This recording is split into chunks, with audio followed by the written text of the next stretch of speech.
The Fantasmagorium Show is proud to present Money, Murder, and Minnesota, don't you know? A retrospective and review of all things Fargo. Season 5 Fargo. This is where I should yell John Hamm, but I would rather say, yay, Juno Temple. The award-winning Coen Brothers executive produced and Noah Hawley run FX series of Fargo is what we are here for, so let's go. Kat is here. I am Scotty R37, and Steve is eating the sins of a rich man. Spoilers. How are you, Kat? I'm very good for the most part. That's good. We have some carryover from last week. Before we get into this week, we have, what is it? Nightmare Before Christmas news.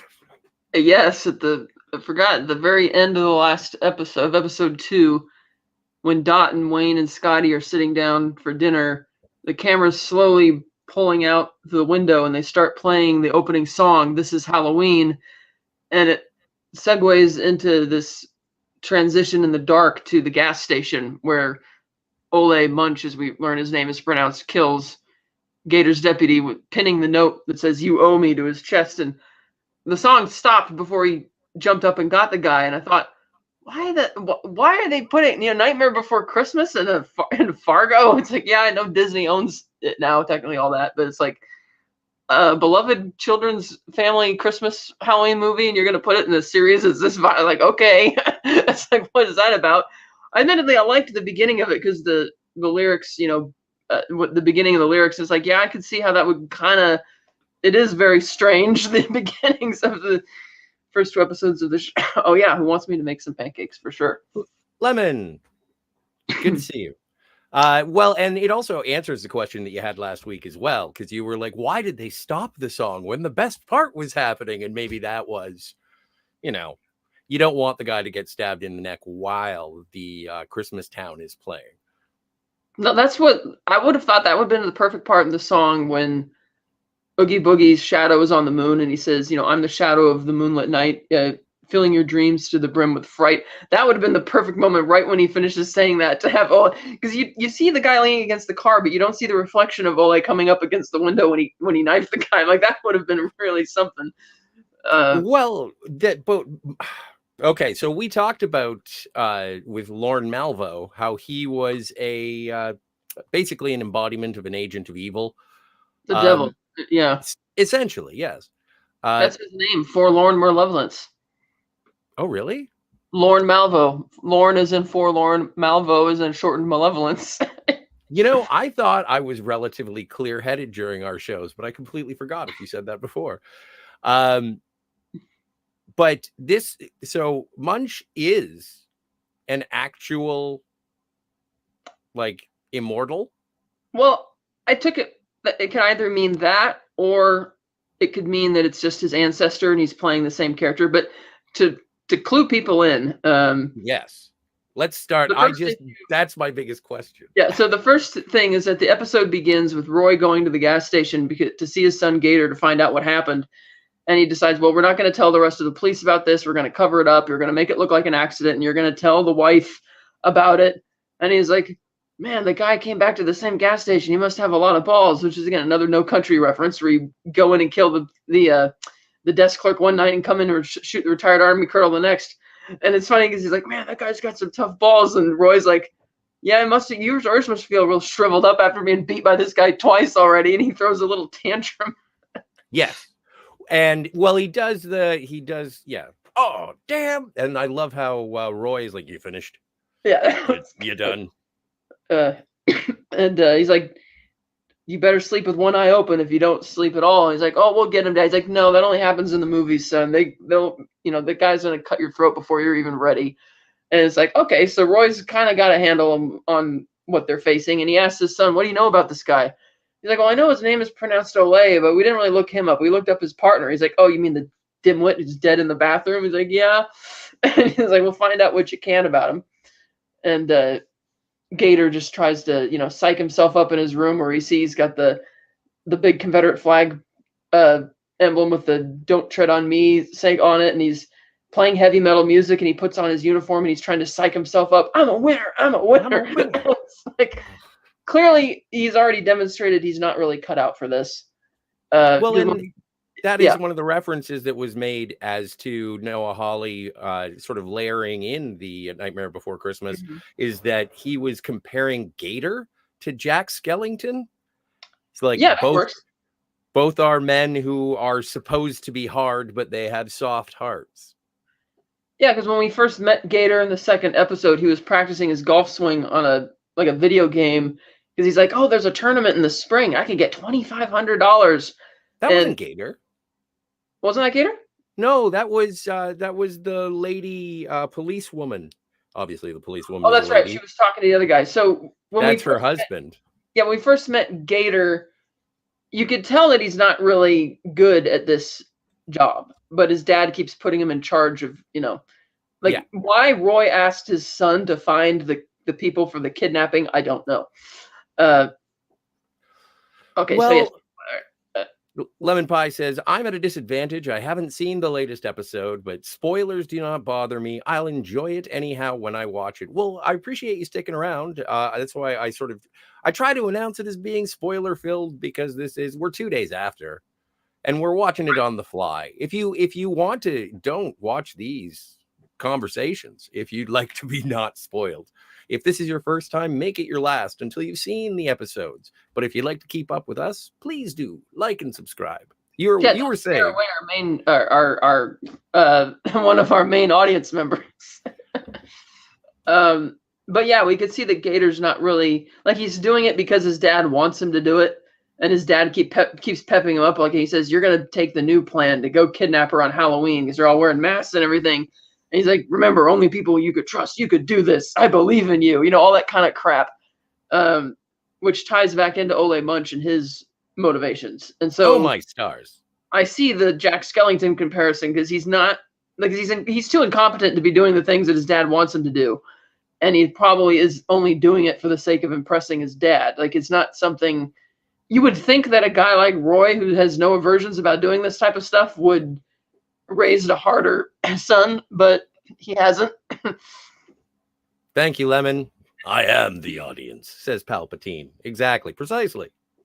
Yes. But you want to know something that's going to sort of hinder my part of the conversation? Is I've never seen The Nightmare Before Christmas. Really? Yeah. I didn't know it was going to pop up. I was watching a Fargo show. Yeah. So I guess I have to rectify that. I should. People say it's good. I mean, it's a very good movie. I don't think you have to watch it for this show, but there's other references as well. But anyway, Dot decides that their new Halloween costume. Meanwhile, what's going on with Dot is she decides they're going to have new Halloween costumes to go as zombie hunters. And that gives her an excuse to go to the gun store, to Gun World. And the guy behind the counter, Brendan Fletcher, dressed like a pirate. And Wayne is immediately like, "Oh, I love the eye patch." He's like, "Oh, actually, that was a hunting accident." He's like, "Oh, I stepped right into that one." He's like, "Oh, it's all right. I could see how you're making the confusion." And Dot's like, "Stop." And she just doesn't want to hear it. And she very quickly racks up $5,000 worth of gun purchases, only to find out that you have to have the week-long waiting period. And he's like, "Yeah, in the pirate outfit, we gotta, that pesky federal government, we gotta make sure you're not psychopaths or socialists."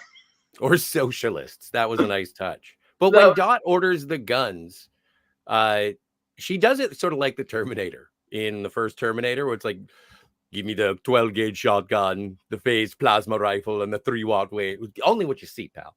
She had all the list of all the terrible things she wanted to get for Halloween costumes. So amazing. Shotgun, AR-15 ? It was like, oh yeah, no, the list was amazing.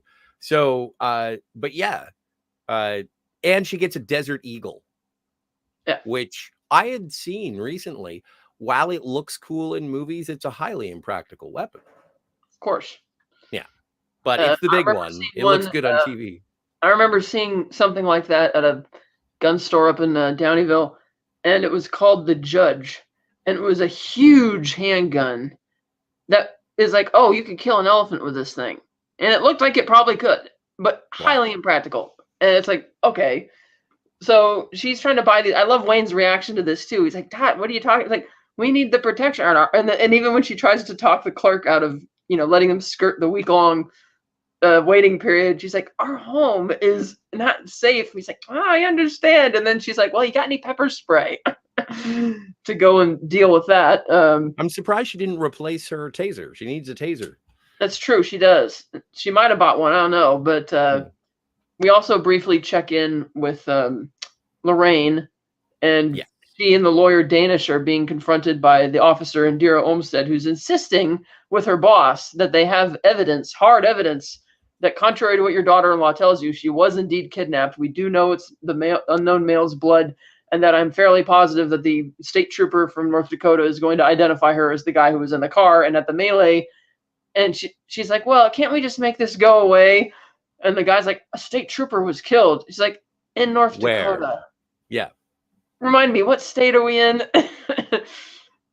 And then it was great. Yeah, and then the lawyer just decides to interject that if you want to question Dot or Wayne or any of that, you'll have to come through me and that kind of thing. And when they're getting up to leave, Lorraine just kind of really digs deep into insulting them and basically summarizes the police department as existing to separate the proletariat from the rich who control everything. And she's like, in this room, you have no function. So she's one of those people. Yes.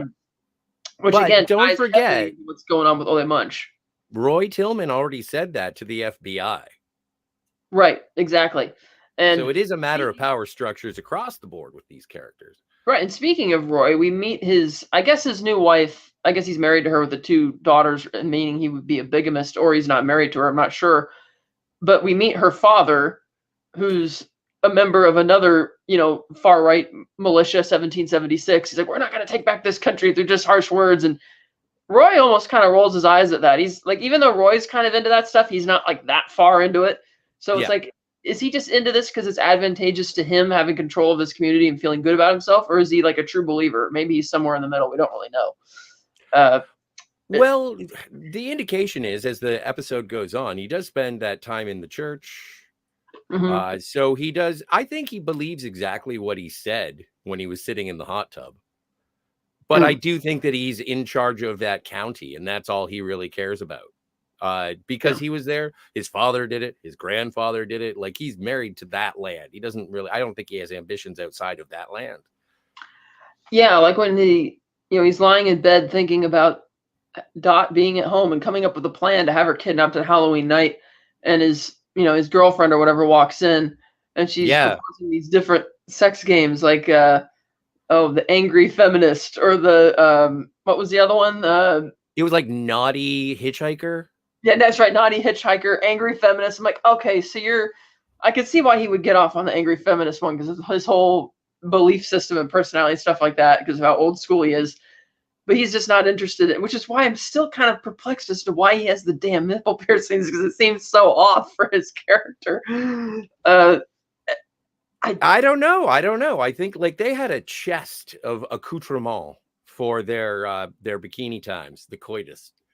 And so I think it goes in all ways. I think Roy Tillman is a sex pervert. He's a hard man for hard times. And he's got 2 little girls with her as well. And so that's going on. And then we check in with DeWitt Farr. He goes to the police station to get information on Donnie Ireland, who was the other hitman or other kidnapper who died in the bathroom stall. And the trooper's like, oh yeah, you can go. Or the guy, the desk clerk at the police station is like, oh yeah, there's another guy down there, another fella. He's like, really? So he heads down there on his crutches.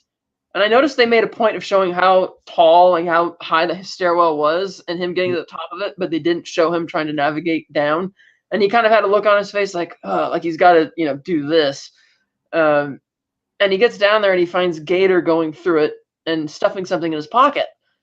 And he accuses him of stealing it. And Gator's just like, oh man, I had an injury like that once when I was on the football team in high school, and it kind of ended my career. He's like, you stole something?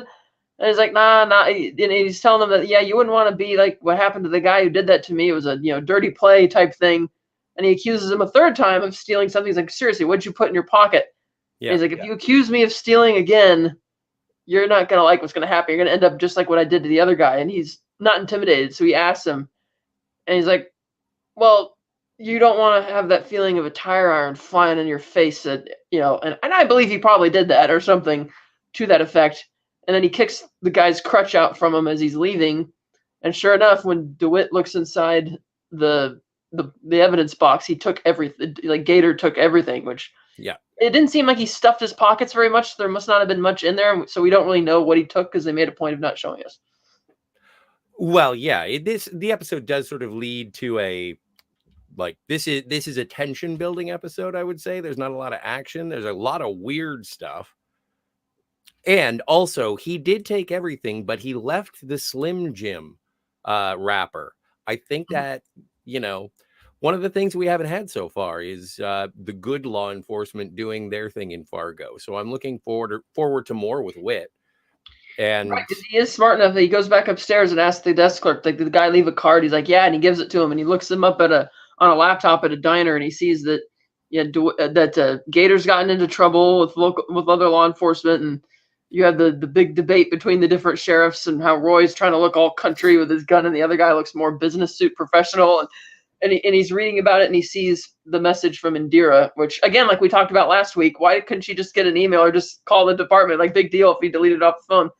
But no, she made sure this time to send it in an email, and he sees that it is definitely Dot and the same person. So, and that's all his role is in the episode. Same with Indira when she goes to meet Lorraine. So it's kind of like briefly checking in with them, but we don't really get much from them here. I'm curious because I feel like we got to take down Lorraine and Roy. Like both of these people have to get comeuppance. Right. And so Roy's plan is he tells Gator that it's, what today is, son? Thursday? It's like, no, it's Halloween. You can go there. You could dress up. They're all dress up. He's like, yeah, Halloween, they're all wearing masks. You can go in costumes, a kidnapper, get back, but only people we trust. It's like, okay. And Gator's worried because he's like, it's already 2:00. Are we going to get there in time? Because it's way across almost 2 states. And he's like, just do it. I believe in you, son. And this very much, him saying that ties in to what Ole Munch has been, what drives him. Same with what Lorraine said about the cops. That's what drives Ole Munch perfectly. And I can see it now, how it's all connected. Okay, explain. So we check in with Ole since he fled the gas station. He has gone to Bismarck, North Dakota. He's wandered into some old woman's house. She hears noises upstairs, and she sees him sitting there rocking in the chair, and he says, I live here now. And it's not clear if she's like semi-senile. She doesn't seem to be, or if she just has this sense of her, but she just accepts it. In the credits, she's credited as Mama Munch. And so I don't know if that's supposed to be his actual mom or if it's a relative, but she just kind of accepts it and goes downstairs to watch football while Ole is sitting there rocking in the chair. And that's when we cut back to the title 500 years ago. Which is really 497 years ago, because this is 2019 and this is 1522, but we're in Wales. And there's a ceremony going on where this clearly well-to-do man in the community has died, and his sins have not all been atoned for. So they find a local sinner who's impoverished, clearly, compared to the rest of the people in the church. And they order him to engage in what is the ritual of the sin eater, where they put a basket of bread on the dead man's chest, and the sin eater, the person delegated the sin eater, is tasked with eating the bread, and you're absorbing the dead man's sins so that they can get into heaven. And after he does that, you're considered just as sinful as that person was. Now, plus the sins you had on top of that to get you selected in the first place. And nobody wants to see him around anymore. And they basically kick him out, and they don't like him. And this usually almost exclusively would happen. This is a thing that would actually happen back in those days. But they'd almost exclusively pick poor, impoverished people to do it. Like, if the rich people have a problem, we'll just pass it on to the poor. And that's a very literal medieval way of doing it, because they believed in the supernatural and that kind of thing. So we'll just have the poor people absorb all our problems so we can get into heaven and screw them. And Ole's whole beef is that even though he didn't complete the job, which he really should have to get any money out of it, it's the fact that Roy asked him to do this. Or not Roy, it turns out it was Gator. He delegated the task to Gator. Much like all Roy has been doing this whole season, is delegating these tasks to other people. Mm-hmm. And even though Ole failed, rather than giving him another chance, you're just going to kill him. And he's upset by this, because it's like, hey, I committed your sins for you. You hired me to do this. Granted, your son is the one who contacted me, but he did so on behalf of you, the powerful man in this county. And I tried to do this. You didn't give me all the information about why I should be worried about that, how this person is a lot more skilled than you let on. And therefore you owe me something for this, even though I didn't complete the job. And Roy doesn't feel he has any responsibility for it because it's just some dimwit. He doesn't really care. Same thing, like why I don't understand why Roy trusts his son to take care of the situation when going to kidnap her again. But it's like he's delegating his problems to other people. And that's what Lorraine is doing when she's talking about the cops and saying, oh, you're only here to keep the proletariat away from our door. And, you know, the wolves hounding, the mongrel hordes coming, if I want to reference season 3. and so Lorraine is, you know, the same type of thing. She doesn't want to, she thinks that Dot was trying to extort her by faking the kidnapping. Yeah. But she kind of wants to settle it too. And Danish says, oh, don't worry. I got a former CIA agent who's going to come in. He's going to find out everything about her. So once again, Lorraine is delegating. She's not really she tried talking to Dot briefly and that didn't really work, but she didn't really push her very hard either. So that's what Ole is all about. It's like, but why would Lorraine respond to the confrontation from Dot when she can, as you said, just delegate it to someone else? She doesn't actually have to engage in it.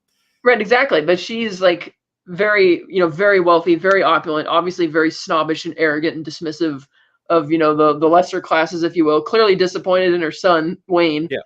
Hey, you know, right. And Roy, as we see, is kind of the same. He's king of his own domain. Like you said, he wants to be king of the county, but he delegates all of his dirty work to other people. And if it goes wrong, he doesn't want to take any responsibility for it. Like, oh, it went wrong. And even though this was my plan, no, I'm just going to kill you, Mr. Munch. I don't care. So whether Munch is literally the same person from 5 centuries earlier, or if he's just an ancestor and it's the same actor, it's that type of idea that he's been carrying. He or his family have been carrying the sins of the rich and doing all their bullshit for all this time. And he's like, no, I'm done with this. You are going to pay for it. And so he leaves Bismarck for... Is it sort of like a parallel, because we do have Roy Tillman being such a pious man, believing in the Jesus, and then we have that sort of parallel with almost like a pagan ritual that's going on, because he like disembowels a goat and rubs the innards of his body, and he does that at Roy's farm. Right. It's going to be like, and that's what it is that once he goes into that sort of, I don't know, again, it seems ritual. And so that's, yeah, I appreciate. Oh, sorry.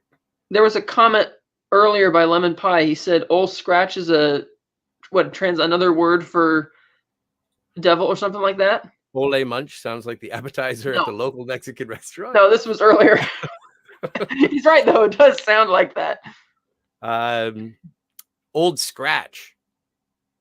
Old Scratch is a name for the devil, by the way. So it could be similar because, like, again, season 1, we had Lorne Malvo who pulled that supernatural trick where he went into Lester's basement and he just disappeared. Season 3, we have something else supernatural with the Varga character. I won't dive into that because you haven't seen it yet. And so now we have Ole Munch, who, as far as it's being presented, may be literally the same person. Or if it's not, maybe that woman is his mother. And like he says, I live here now. And she doesn't, because we saw that she was walking home. So it's not like she's super senile or anything. She can get about, taking care of herself. So, well, did you see what she brought home from the grocery store? No, what was it? 24 tall boys of beer. And then she went to she got beer. And then she sat in front of the television to watch some tennis. And then she heard someone in a rocking chair upstairs. She went upstairs. She found Munch. He said that. We had the flashback to 500 years ago in Wales. And then when we come back to the present day, he says it again. I live here now. And then she goes downstairs. She's about to pick up the phone. And then you hear a beer crack and she just sits in the chair again and watches TV because it's really not affecting her life. Yeah. Yeah, I don't know if it's actually Mama Munch or if it's just an old drunk lady and he decided to crash. But it does make the valid point, like when, again, Lorraine was saying that, sure, the police, they'll help out little people when they need it, like, there's a robbery, home of it, whatever. But, the rich always get off the hook. The law isn't really there to prosecute them. It's to keep them in power type of thing. And Ole is just, in a sense, like a representation of essentially all the proletariat, all the impoverished who have been eating the sins of the rich forever. and always having to suffer while the rich always get off scot-free or whatnot. Think of something like, the Wall Street meltdown bailouts of 2008 is a recent example. We lose all our pensions and everything, but you assholes who took everything get away scot-free. And so Olay is just kind of fed up with it, and he's going to deal with it.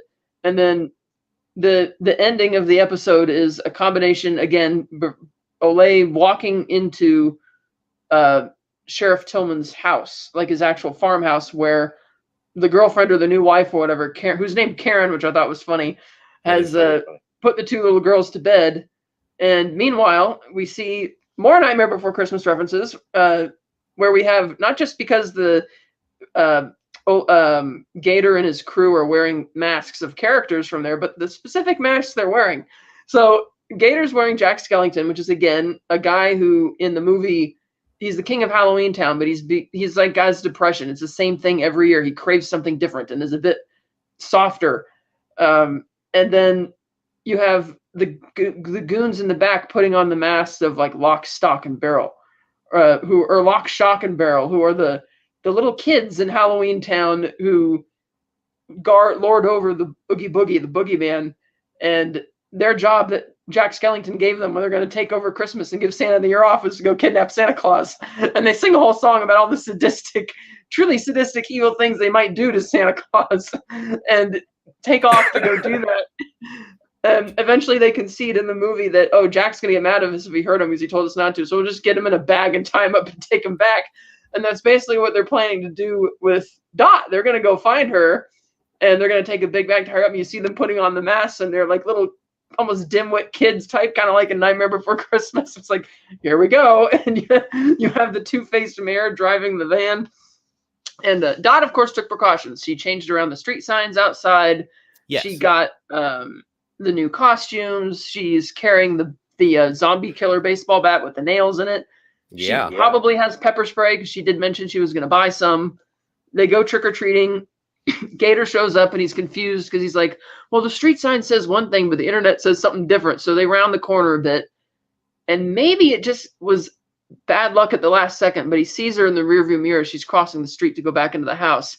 He backs up and it's so ominous where he's in the passenger seat, leans forward, and he's wearing the Jack Skellington mask, which just like in the movie, it could appear really friendly or it could appear really sinister and dark. And then she's like, okay, she goes back into the house and you have a POV shot of what is Gator and his henchmen going up to the front door. What I anticipate is not going to go well for him because, again, they're dimwits and we know she booby-trapped the house. Yep. And then meanwhile, we cut back to the farm and as she also gets a phone call when she goes back inside from Roy. He's in the church and we find out her name is Nadine. And that's her real name. And he sings the song Nadine into the phone line to her. And he started by doing that sinister breathing thing like Michael Myers, like, and it's like, oh, geez. And before she just hangs up on him, and he's just sitting in the church waiting for, I guess, another phone call to find out if it all went well. And then the final shot is Olay going into the farmhouse to bring time to pay the piper. He's going after the kids and the new wife or whatever. So it's like, oh, geez. And it is so unusual for an episode of Fargo to have that much of a suspenseful like cliffhanger that early in the season. That usually does not happen. I was on the edge of my seat and I couldn't believe that the episode stopped there because I lost track of time because I was getting absorbed with it. But I'm like, this is getting good.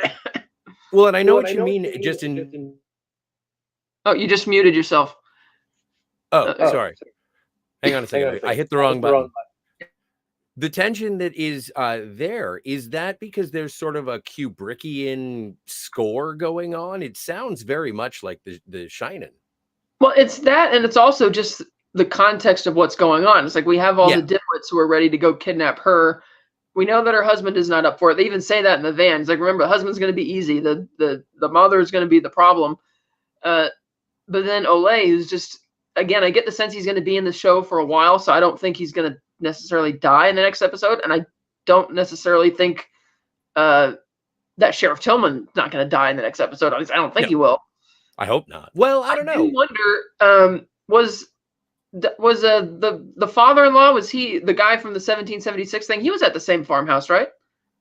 Yes. So he might get well, that might have been Is he living there? Yeah, Well, oh because yeah, I remember noticed your. they had the posse outside guarding it, and leading up to it, you see they're turning around and screaming, but we don't see what happens, and it's presumably Olay coming to kill them, so he can clear out the security, so he can get into the house. So Right. Well, he maybe does say, he specifically says, he's like, I saw you brought your boys over, and it's like, yeah, but it looks like you could invite them in. And he's like, no, they're outdoor animals. And it was just like, that's one hell of a way to talk about the rest of your gang. That's fine. I do want to say hello to Herc 130. Says, I have been extremely busy and haven't had much time for YouTube. It was good to see Kat and me. Thanks, it's man. good to see you too, Herc. I haven't seen you in a while. Cheers. In response to your question of what we're doing tonight, we are reviewing the third episode of season 5 of anthology series Fargo. Yes. Currently airing on FX and available to purchase digitally if you would like to do that to catch up. I think you can stream it on Hulu. That's true. You can also stream it next day on Hulu. Daniel's Hot Topics is here. Hi, buddy. What's up? Just got back from the dentist. Oh, brother. I do not envy you. I'm going to have to go do that right in time for my birthday. So I do too. I have the dentist around then too. But it just occurred to me that Roy is waiting in the chapel because he's expecting Gator to bring his wife back, and they're going to do it all over again. Is he just anticipating some sort of wedding?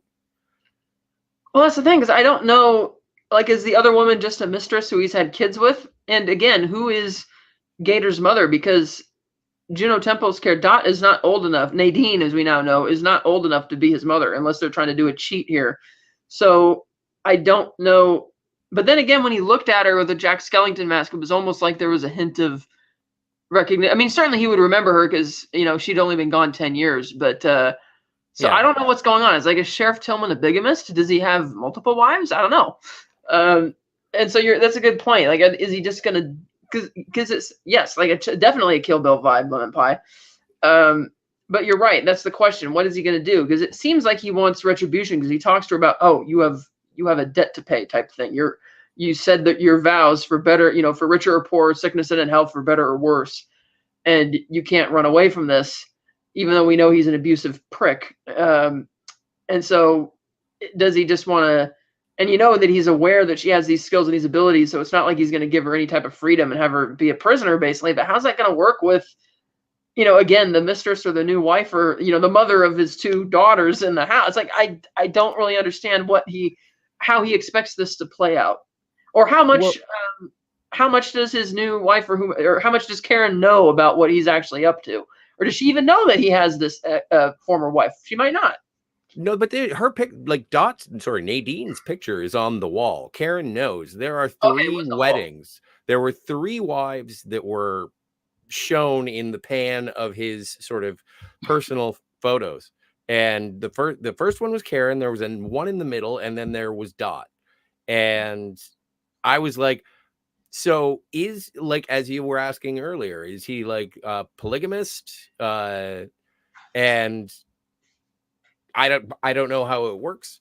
I don't know what Karen's going to say when Nadine returns, but I think that also the entire series, like the introduction of Tillman, has been we're told right off the hop what his philosophy is on beating your wife. And so, like, just insolence, that's a paddling. Like, but if there's a justification of, like, no, I'm only when he's drunk, I sass him, and it's like, well, maybe you should chill on that, and I'll teach your boy how not to beat his wife. And I think he was effective about that, but there's no one around who's going to be able to do that for Tillman. Tillman is the arbiter of when it's okay for a paddling. Kind of like we mentioned in the 7th episode of the first season, Who Shaves the Barber? It's like, who's going to deal with Malvo? He's the devil. Who's going to deal with this? But I do suspect that, assuming that Danish's plan comes through, of this former CIA agent, who most certainly will find out what's going on with Dot and Nadine. And again, I think that's where the real season's going to go. The big clash between, because on the one hand, Lorraine and Roy have plenty of similarities in terms of philosophy, but but he is much more, he likes living on a ranch, kind of living up that whole cowboy thing, where she's much more opulent in terms of, the mansions and all that, and the corporate setting and all that. So even though they agree on the anti-government thing, that they seem to, on a basic day-to-day level, have very different types of lives.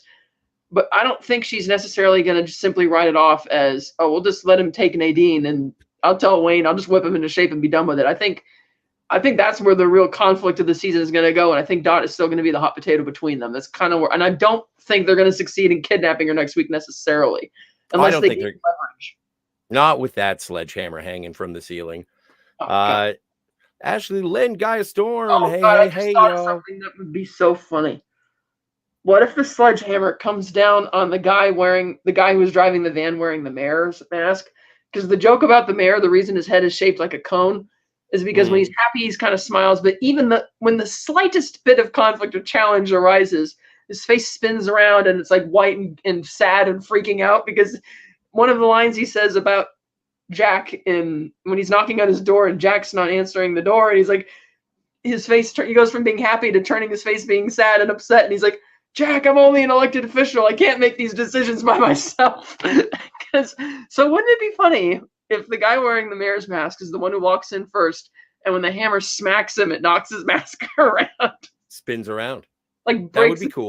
That would be cool. I just thought that would be funny, but I don't know. It's kind of, this is a pretty good for a third episode, because usually you don't get to the big action stuff in a season until like the 6th episode. That's kind of how, at least for the first 3 seasons, that's how they kind of structured it. And I can't speak for season 4 because I didn't watch it. So I'm surprised, because the level of suspense and anticipation, like I'm ready to see how this plays out. And I hope that they don't just skip it and just cut to like the aftermath. I want to see what's going to happen here. But I do love the themes they're playing around with, though, with Olay, I'm done eating the rich or eating the rich's sins and all that crap. I'm coming for you. Well, like if this ends, if Munch's rampage, I don't know if we're going to see it, but we're probably going to get something that's as cool as like the following the exterior of the building during Malvo's rampage kind of thing. Like we'll get a stylistic sort of, not aftermath, but it's like bodies being thrown. I wonder what he's going to do. He's a crazy man. He most certainly, I don't think he's going to kill the little girls, because on the one hand, he's kind of covered in goat's blood. He is, but on the one hand, I kind of want to root for him, because he's going against Roy, and Roy's a prick. But on the flip side, is a prick. Given that Roy was trying to make his son feel bad about failing to stop Munch twice, I wonder if he's going to hear screams from the house, and it's going to be up to him to try and Olay may make another daring escape. But it's like, now you're going to be the one who's, actually forced to deal with the problem yourself instead of delegating for a change. And he's going to be the one to screw up, and Olay will get away this time, perhaps. Like he's going to have to step up to be the man that he always, talks about, the man of the house. He's going to have to come save, his wife, Karen, which according to you, since you saw the pictures, then yes, she is the wife, Karen. So he's going to have to come in and have his opportunity to prove that he can be the, the tough cowboy man that he likes to think that he is. Well, and also, like, have we seen him actually kick ass yet, or has he just been all swagger? He's been all swagger so far. He's been delegating to other people. We see the poses where he's holding the shotgun in the newspaper pictures, but like even when he wanted to kill Olay, he easily could have killed him himself in the barn there if he wanted to. He was certainly big enough and strong enough to do it, but he didn't. He delegated that to his son. He would spook the horses. Yeah, a pathetic excuse for why you can't. It's like, dude, the horses are fenced in. They're not going anywhere. You could just close the barn door so they can't get out. It's like that. You're just being a little bitch. And so maybe we're going to see him kind of feel a bit emasculated by the fact that I don't think he's going to stop Olay. But on the flip side, I don't think Olay is going to kill the whole family either. I'm curious what he's planning. But again, as I mentioned, he is, he's half naked and covered in goat's blood. So he's not in the right mind. He could kill everything. Maybe he's sold to the devil because I've been eating all these sins for so long. I might as well be good with the devil. Because again, the goat, the symbol, pagan symbol, but turned into, demonic one by Christians. So it's like he certainly seems to be making a pact with the devil. And I'm sure he was speaking of some type of probably medieval dialect when he was in there, when he was saying whatever chanting he was doing. And I'm sure somebody will figure it out in a review or something down the line. But I did read an interview with the actor who plays him. Okay. And the interviewer described his character of Olay as like a supernatural being who defies the laws of physics. And I don't really know how he's defied the laws of physics unless you count his escape from the farm in the first episode to be, or the second episode to be like a vanishing act, like Mhm. Malvo in the basement. Or the fact that those he's guys 500 just years gone. old. That too. That could also be it if he's Like if 500 years old. if he's literally 500 years old, then yeah. But I am looking forward to it. I'm having sort of anticipation of who's going to play the CIA agent. Like I haven't looked ahead into any of the cast or characters, so surprises for if other actors show up. Usually, I don't know, are they going to bring in someone mid-season or another character actor? It is filmed in Canada. Maybe I'll recognize them. Yeah, or they might there might be a crossover from somebody or something from an earlier season. Could be. This could be This under one wraps. takes place most recently of all the seasons, so there could be crossover Galore. Oh, that's fantastic. So I don't know, and I'm having flash forwards. I'm imagining the Tillman gang approaching the Lion estate, and because we know that they have machine guns in there. That's right. On the first, so I'm just curious if I kind of want to see Lorraine, as much as I don't like her. Yeah, I kind of want to see her take like, okay, that's it. I'm gonna handle this myself and pick up one of those machine guns to go at it with Roy. But then again, at the same time, I'm still thinking it's like if I were Lorraine and I find let's say the CIA guy comes through and gets all the information, seeing as she clearly doesn't like Dot and didn't like Dot to begin with, it seems like she would just say, "Fine, take her back. I don't care," and there would be no more conflict. So I am curious as to how, like, certainly this conflict between they're setting something up that there's going to be like the Tillmans are going to do something that is going to piss her off enough to bring them more into conflict. And I wonder if that might be involving the girl, Scotty, granddaughter, because she might still love the granddaughter, just not Dot. right. No, Like if she didn't. those bozos kidnap the granddaughter instead of, and you mentioned you saw ahead through previews something bad stuff happening to Wayne. I didn't see anything like that. But that could be what upsets her too, because if they go after the son, as much as she doesn't like, is disappointed in him, that's still your son. It's like that's, she's gonna still protect her own.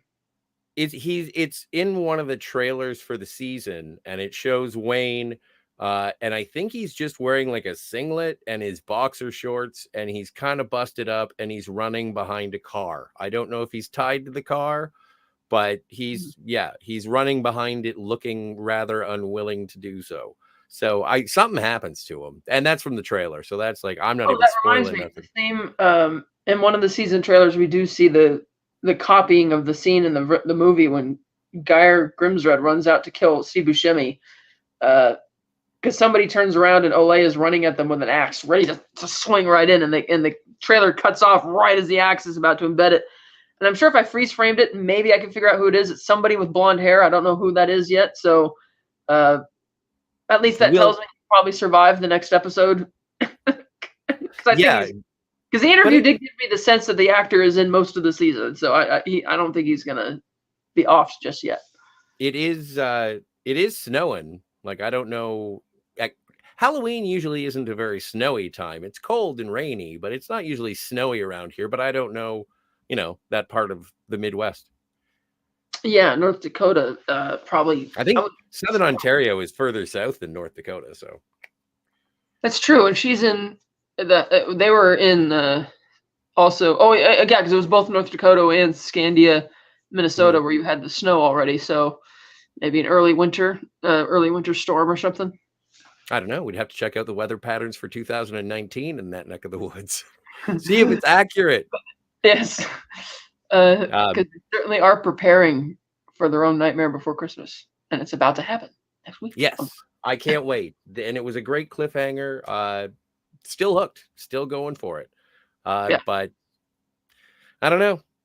Every time I see John Hamm, he's playing a sex pervert. Don Draper, Roy Tillman, Fletch. But yeah. Really, Fletch? No, I'm just joking. Okay, I was gonna say. I still have to watch it. I still remember seeing the original ads for Mad Men before it came on, and they were advertising it like crazy. I'm like, I'm gonna watch this, but because of the time slot and being in high school and stuff at the time, I just kind of never caught on to it, but I did get a digital copy bundle of the whole series. Oh, you should check it out. I've been rewatching the first season. I just got it on Blu-ray. Nice. $3. It was totally worth Wow. it. Yeah. Great deal. So yeah. Do you have anything going on? I saw you're on Positive Fandom, and yeah, we just reviewed the holdovers, and we're gonna review the best films of 2023, or the ones that are, or the remaining ones we anticipate will probably be up there. We might be doing that soon. Probably on Monday if I'm free. And then I got the Unifying Force show, which we've played recorded episodes lately. Pre-recorded ones are ones I haven't been on, so it's like I haven't actually recorded one of those in a long time. So those are still going on. One of my co-hosts actually did a solo show last Sunday, and they were going over a list of the 50 best animated shows of all time that were ranked, and he was going over it to decide whether he agreed with it or not. I haven't watched the video yet, but it was a long one, an hour and a half. But yes, anything else going on with you on the interwebs? Just this Friday, Flow Meek Tea Time on Antiderivative Jill's channel, and we're watching Bicentennial Man with Robin Williams. I think I saw that once. I think, yeah, me too. I haven't seen it, and I'm actually, after I'm done this, I'm gonna go watch that. And I think Retro Nerd Girl is going to be on with Jill as well. And then next Tuesday, we're doing the Star Trek The Original Series episode, The Empath, from the 3rd season, which, I don't know. I haven't seen it in a long time. We'll see what happens. Nice. And yeah, at ScottyR37 on X. At Sly Snide on X, Letterboxd, YouTube, Instagram. There you go. All right. So I guess sign off catchphrase. Yeah, you betcha. Yeah. Well, you have to say something first.